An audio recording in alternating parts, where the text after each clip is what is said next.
బంగాళాఖాతంలో ఏర్పడిన ఉపరితల ఆవర్తనం కారణంగా తెలంగాణ, ఆంధ్రప్రదేశ్ రాష్ట్రాలలో భారీ వర్షాలు కురిసే అవకాశం ఉందని వాతావరణ శాఖ హెచ్చరించింది. ఈ నేపథ్యంలో రెండు తెలుగు రాష్ట్రాల ప్రజలు అప్రమత్తంగా ఉండాలని అధికారులు సూచిస్తున్నారు. ముఖ్యంగా వాయువ్య బంగాళాఖాతంలో కొనసాగుతున్న వాతావరణ వ్యవస్థ ప్రభావంతో నేడు మరియు రేపు రాష్ట్ర వ్యాప్తంగా వర్షాలు దంచికొట్టనున్నాయి. కొన్ని ప్రాంతాల్లో ఉరుములు, మెరుపులతో కూడిన పిడుగులు పడే ప్రమాదం ఉన్నందున ప్రజలు సురక్షిత ప్రాంతాలలో ఉండాలని అధికారులు తెలుపుతున్నారు. ఈ అకాల వానల కారణంగా లోతట్టు ప్రాంతాలు జలమయమయ్యే అవకాశం ఉంది.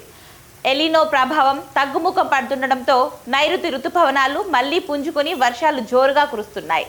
ప్రయాణాలు చేసే సమయంలో వాహనదారులు తగిన జాగ్రత్తలు తీసుకోవాలని అధికారులు సూచిస్తున్నారు.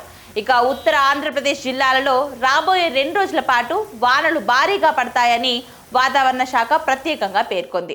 అలాగే తెలంగాణలోని ఉత్తర మరియు తూర్పు జిల్లాల్లో రాబోయే 2 రోజుల పాటు భారీ వర్షాలు పడే సూచనలు కనిపిస్తున్నాయి.